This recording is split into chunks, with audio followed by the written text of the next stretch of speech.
Versatility is like a very good like attribute for the teacher, in the sense that anything that comes under the sun that they are going to ask you to teach, you can teach. Wow.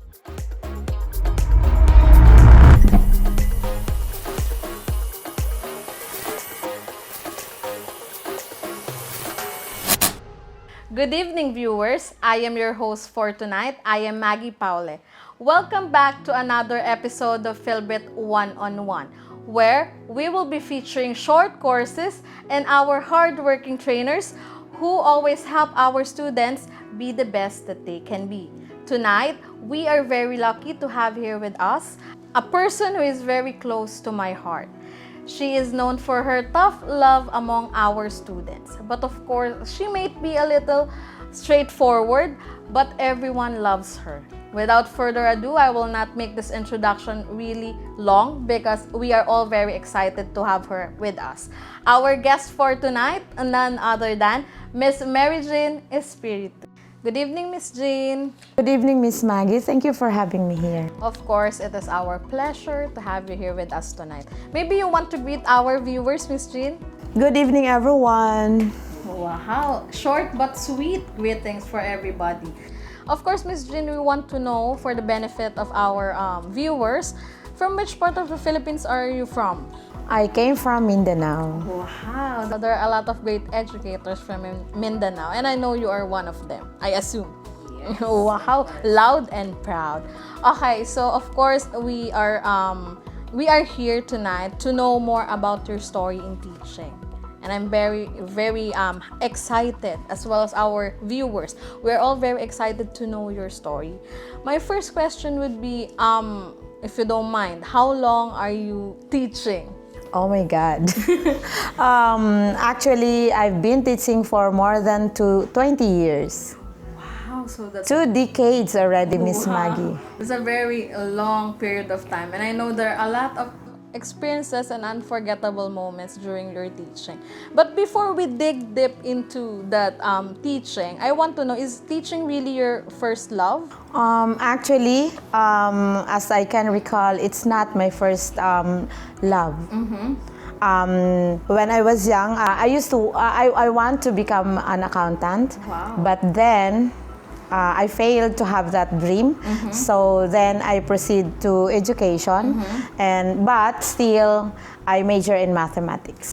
Wow, so for our viewers, Miss Jin is very good with mathematics. That is her major, right? But then it's okay, because still, every failure that we have in our life, there's greater purpose. So definitely, it leads you to where you are right now as a teacher. And then, Miss Jin, I want to know, how was your feeling way back then when you first set foot into a classroom? As I can recall, when I first teach, of course, as a neophyte teacher, I was not yet very like equipped in that time. And of course, as a fresher in teaching, you are like nervous, yes. of course. But then, as a teacher, you have to see to it that you are like making yourself like equipped to have to teach, and of course also to maintain the classroom management in your class. And of course, just like we always do, the show must go on. Exactly. We are equipped or not, the show must go on with us. Okay, and now Miss Jin, it is, if you will be given a chance to go back to that day, to your first day of teaching, what advice you can give to your younger self? Not, it seems only like yesterday, right? Yes. Actually, I think being versatile, like that. Versatility is like a very good like attribute for the teacher, in the sense that anything that comes under the sun that they are going to ask you to teach, you can teach. Wow. So I assume you are a very versatile teacher. So whichever subject we want to learn, we will be asking from you. But of course, just like what you've mentioned, we need to be versatile, we need to be resourceful in order to, just like what I've said, to let the show go on, right? Okay, so what do you think are the strategies that works best? Of course, you have a wide range of experiences in not so like 20 years ago. Okay, but what do you think are the best strategies for students to learn? Actually, based on my teaching experiences, the best thing in as a teacher is the strategy. The best strategy is like we really need to like teach that the strategy that suits to the learning styles of our students to become more effective in teaching.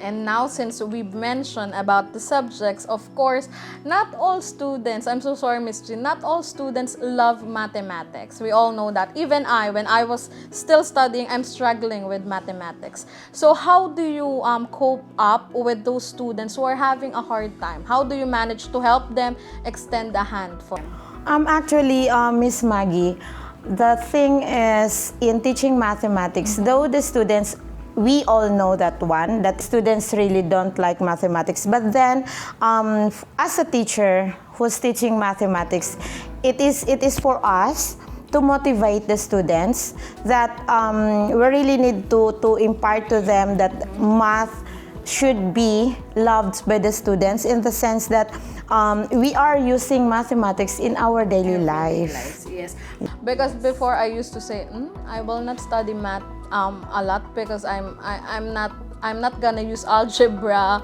and probability in my day. But of course, it's untrue. Yes, exactly. Okay, so Miss Jean, what do you think is the best part of your teaching?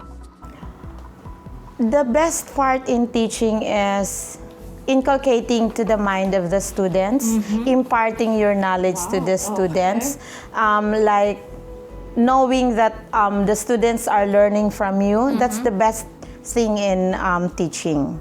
Wow, we are always saying about the best things in teaching, but of course, there are always positive and negative things. So, what do you think are the challenges, if I might say, the challenges that we are facing as a teachers nowadays? Nowadays, the challenges, actually even before, it's not only now. In teaching, the challenges is that, of course, we cannot please every student, right? So the challenge in there is in how you will win the interest of the student, that they are going to like or to be part of the activities, to be motivated, to feel interested of what you are going to teach. That's the challenge, I think. Wow. So, of course, that's a new learning for our viewers and to our students as well. So now, Miss Jean, we are facing, a pandemic as of the moment. So I know that it's really challenging for us to teach, especially online. So how do you think technology affects our way of teaching? Actually, I appreciate technology, especially now in pandemic time, in this challenging time that we are facing. So in the sense that though we are not facing the students in the face-to-face, but then it's still that we can still continue imparting the knowledge to our students through technology. And of course, we can use technology not just in, classes, but also while doing activities. And there are a lot of activities online that interest the students nowadays because they are, technology-based, right? Aside, of course, from having the technology, now my question, Ms. Jean, is what do you think is the best characteristic that a teacher like you should have? As I have said, that we should have to be versatile, Miss Maggie, as a teacher, that anything we can do. Right? As a teacher, it's not just like me, though I am a mathematics major, but then you can teach any subject that you have. Okay, so today just like what I have mentioned, she's teaching, guys. So maybe Miss Jean, you can share with us the students or the classes, the short courses that you are teaching right now. Okay, so as of now, I am teaching the short courses, as I have said, the secretarial course, management and administration, and then handling workshops in shadow teaching, and as well as I am also conducting the brain enhancement. Okay, so I'm very excited to know about this brain enhancement program that we are having right now. Can you tell us more about this program, Ms. Jean? Brain enhancement is one of the programs of Filbrit Training Center. Okay, so in brain enhancement, we are catering the kids from 6 years old onwards. So yes, in this program, we are enhancing the skills of the students in their fine motors, in their emotional, and even their comprehension. It means that we are teaching them in literacy, numeracy, and comprehension as well. Okay, so when we say brain enhancement program, is it available like face-to-face or online classes? What is the setup for our viewers? Yes. We are conducting it if the students or if the parents are like they're interested in face-to-face, of course, and even in online, we are also conducting it. So guys, even though you are at the comforts of your home, you can always enroll your kids in our brain enhancement program. Okay, so for my last question tonight, Ms. Jin, what do you think is your greatest achievement as an educator?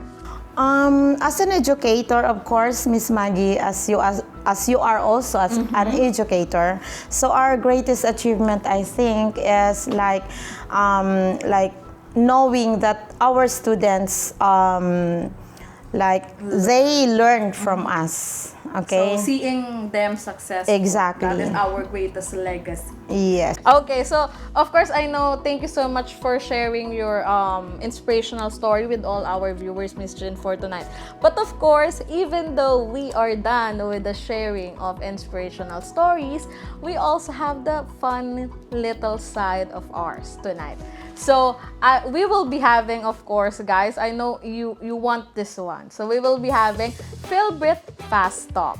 Okay, so when we say Fast Talk, Ms. Jin, you just need to answer questions within 1 minute. You just need to choose. No explanation needed, just answer. So are you game with this? Game. Wow! As always, she's very ready for our Fast Talk. So laptop or whiteboard? Laptop. Teaching or studying? Teaching. Virtual call or actual class? Actual. Marker or ballpen? Marker. Books or Google? Google. Favorite place to study? Library. Favorite place to teach? Filbrit. And continue the sentence. Education is?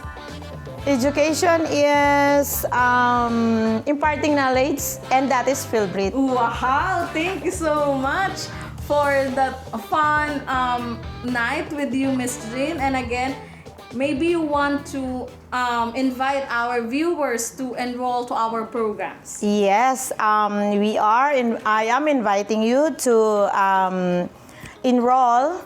See, we just started our short courses, so you can still join us. Brain enhancement are open.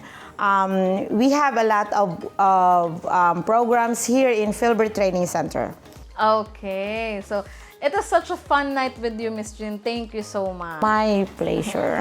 And again, guys, if you have any inquiries or questions about our short courses, of course, you can drop your questions and inquiries in our social media accounts. We have our official Facebook page. We also have Instagram. And of course, you can subscribe to our YouTube channel. And again, I am your host for tonight. My name is Maggie Paule.